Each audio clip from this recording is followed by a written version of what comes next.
Hey guys, so next up in the series is Firewatch. Now, this map's a bit wonky.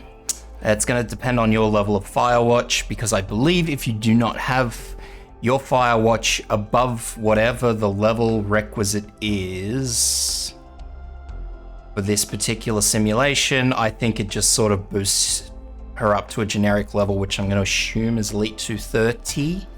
I don't want to commit to that though, so because I don't think I've ever seen a operator below whatever I've had them at, so it's a bit hard to say.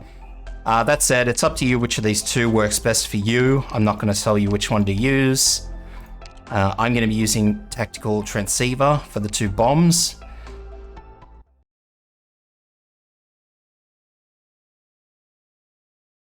And yeah, I'll be showing you sort of kind of how to get about it. It's a bit of a funky map, this one, because it puts Crown Slayer in the map.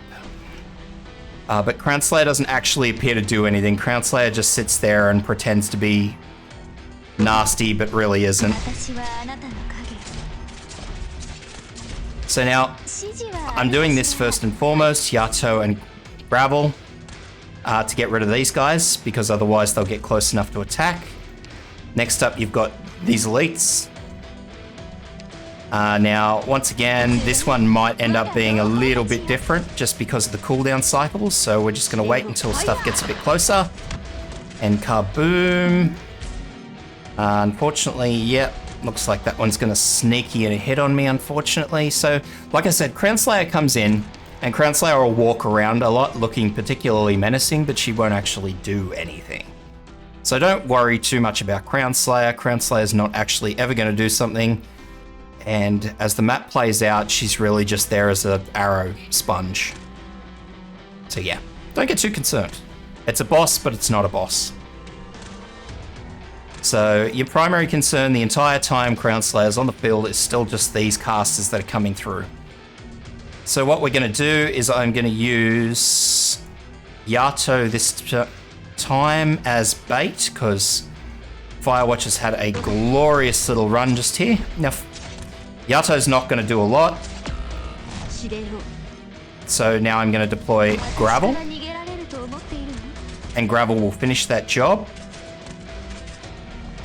Now, I want Gravel out as soon as possible. Now, as you saw, that attack animation went off, but it didn't actually do any damage. So that was a bit closer than I probably should have left it.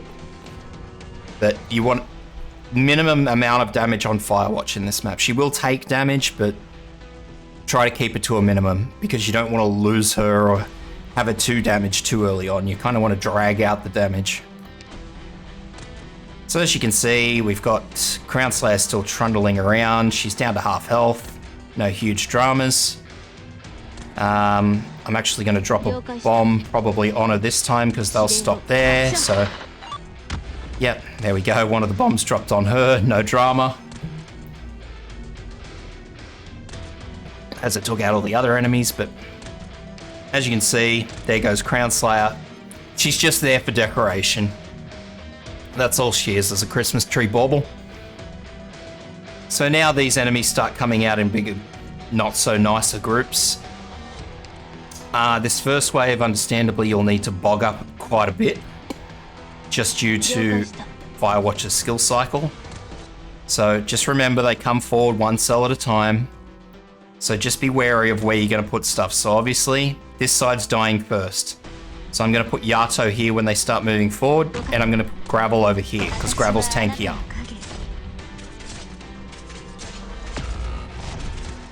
So, unfortunately, that's kind of gone backwards, so we'll just drop a couple of bombs, yank everyone out as soon as you can.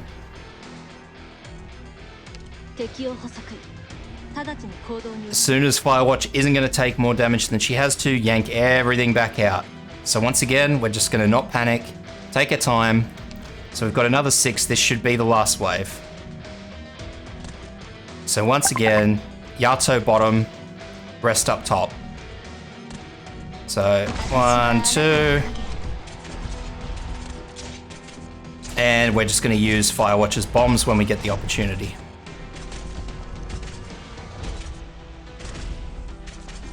So there they go, and kaboom. Mission accomplished. And that's it for that one, guys. So I hope that helps. Stay tuned because we still have one more to go.